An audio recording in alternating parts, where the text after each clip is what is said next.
غزوہ بدر اسلام کی پہلی لڑائی تھی جس میں مسلمان 313 تھے اور کافر کتنا تھے؟ 1000 کے 1000 کافر تھا اور مسلمان کتنا تھے؟ 313 تھے۔ اور یہ اسلام کی پہلی لڑائی ہے۔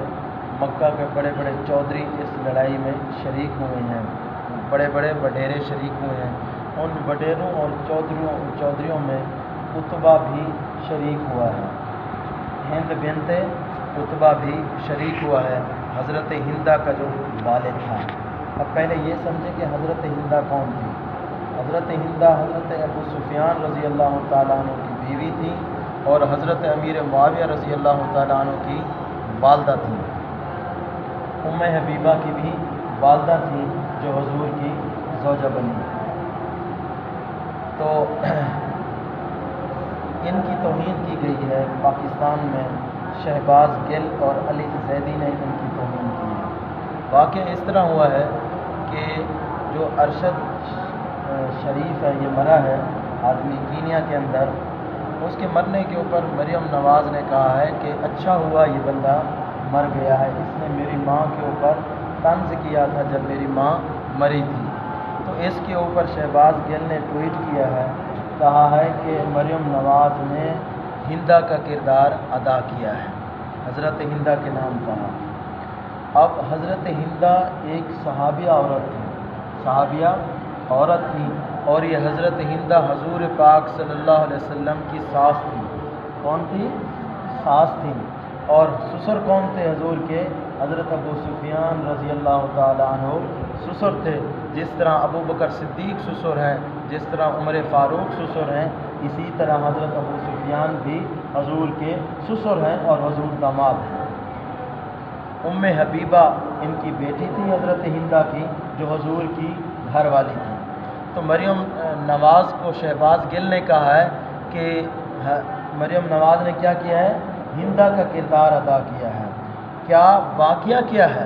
آج میں آپ کو وہ واقعہ بتانا چاہتا ہوں کہ اصل حقیقت، اصل کہانی کیا ہے، کیوں اس طرح شہباز گل نے مریم نواز کو جواب میں حضرت ہندہ پر بات کرتے ہوئے طنز کیا ہے۔ غزوہ بدر اسلام کی پہلی لڑائی ہے۔ غزوہ بدر اسلام کی پہلی لڑائی ہے کہ جب فاران کی چوٹی پہ کھڑے ہو کے آپ علیہ السلام نے توحید کی دعوت دی، 360 بتوں کو چھوڑو، لات منات عزا کو چھوڑو، ایک خدا کو مانو، وہی بارش برسانے والا ہے، وہی بچیاں بچے دینے والا ہے، وہی رزق دینے والا ہے، وہی آسمان سے موسلادھار بارش برسانے والا ہے، وہی ہوائیں چلانے کا نظام بھی اسی کے پاس ہے، تو ان بتوں کو کیوں پوجتے ہو؟ اب یہ کافر حضور کے مخالف پہلے سے تھے۔ تو اسلام کی پہلی لڑائی غزوہ بدر ہوئی ہے۔ اس بدر میں ہندہ بنت عتبہ، حضرت ہندہ کا والد تھا عتبہ، وہ اسلام نہیں لے آیا اور پہلی لڑائی بدر میں وہ مارا گیا، حضرت حمزہ رضی اللہ تعالیٰ عنہ کے ہاتھ سے وہ مارا گیا۔ اب یہ اسلام میں تو تھی نہیں حضرت ہندہ، اسلام کی آشنائی سے واقف نہیں تھی، اسلام کی لذت، اسلام کی مٹھاس انہوں نے چکھی نہیں تھی کہ اسلام لانے کے بعد پھر انسان کے جذبات کیا ہوتے ہیں، اسلام لانے سے پہلے کیا ہوتے ہیں۔ تو جب ان کا والد فوت ہوا، مرا حضرت حمزہ رضی اللہ تعالیٰ عنہ کے ہاتھ سے، تو یہ غصے میں آ گئیں۔ جس کا باپ مر جائے وہ بیٹی کو غصہ آتا ہے، فطرتی طور پر نہیں آتا، تو انہیں غصہ آیا کہ اب جو ہے نا میں اپنے باپ کا بدلہ لوں گی۔ تو کچھ عرصے کے بعد غزوہ احد پیش آیا، غزوہ احد پیش آیا، جس میں مسلمانوں کو کافی نقصان پہنچا، کافی سارے صحابہ شہید ہوئے۔ تو اس میں سر فہرست حضرت وحشی رضی اللہ تعالیٰ عنہ کے ہاتھ سے حضرت حمزہ رضی اللہ تعالیٰ عنہ شہید ہوئے۔ حضرت وحشی رضی اللہ تعالیٰ عنہ کے ہاتھ سے لوگ، آج ایک بندہ مجھے کہنے لگا کہ حضرت وحشی کو کا کوئی نام نہیں لیتا، میں کہ میں نام لیتا ہوں۔ حضرت وحشی رضی اللہ تعالیٰ عنہ کے ہاتھ سے حضرت حمزہ رضی اللہ تعالیٰ عنہ شہید ہوتے ہیں کہ اس وقت حضرت وحشی اسلام میں نہیں داخل ہوئے تھے، تو حضرت ہندہ نے انہیں تیار کیا کہ آج تو نے حمزہ کو قتل کرنا ہے، شہید کرنا ہے، تو انہوں نے یہ کام سر انجام دیا۔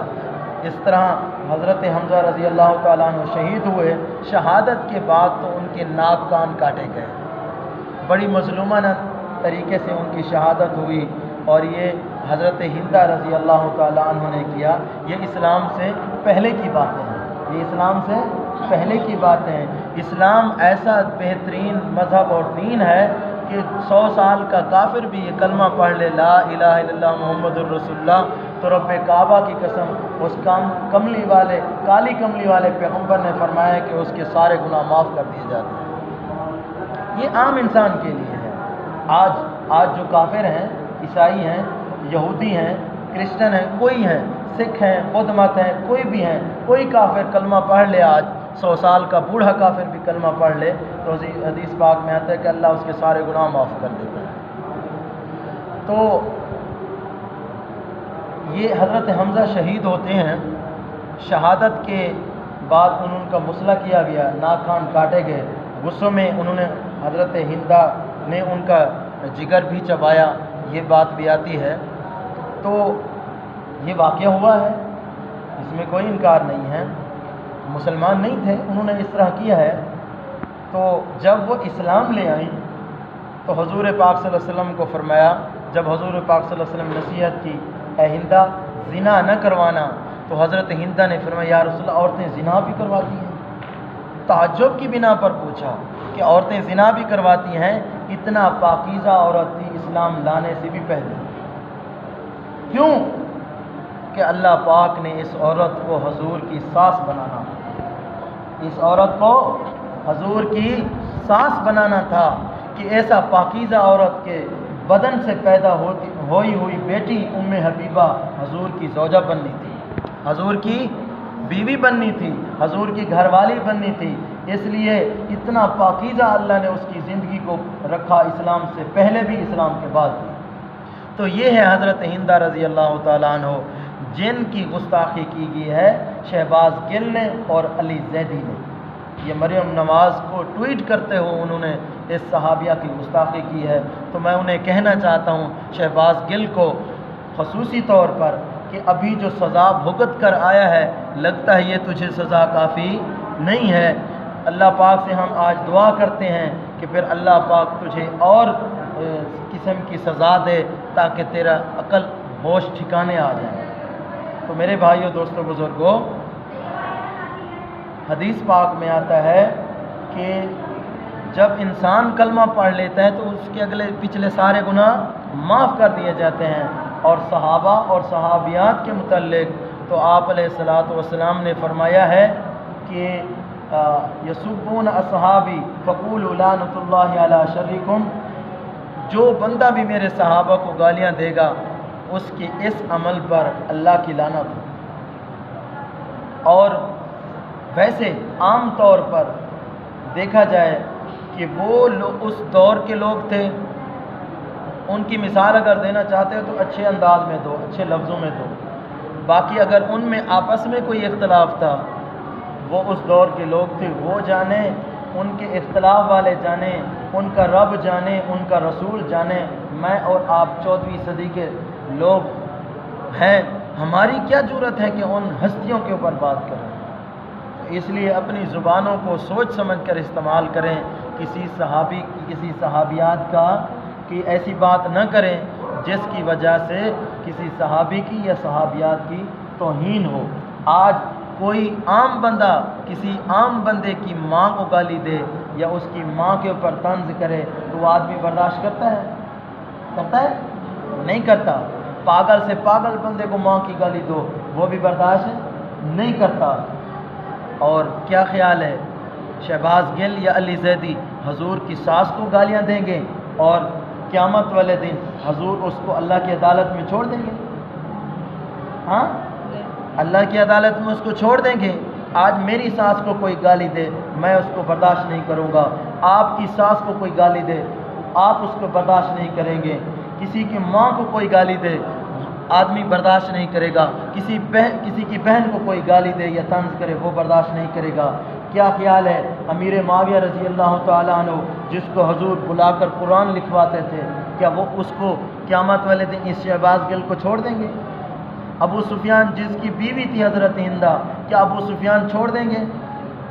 کیا حضور جس کی ساس تھی یہ عورت، وہ حضور اس آدمی کو چھوڑ دیں گے؟ کیا ام حبیبہ رضی اللہ تعالیٰ عنہ جس کی ماں کے اوپر طنز کیا گیا اور وہ عام عورت بھی نہیں ہے، حضور کی بیوی ہیں، حضور کی گھر والی ہیں، کیا اللہ کی عدالت میں وہ اپنی ماں کا تحفظ نہیں کریں گی؟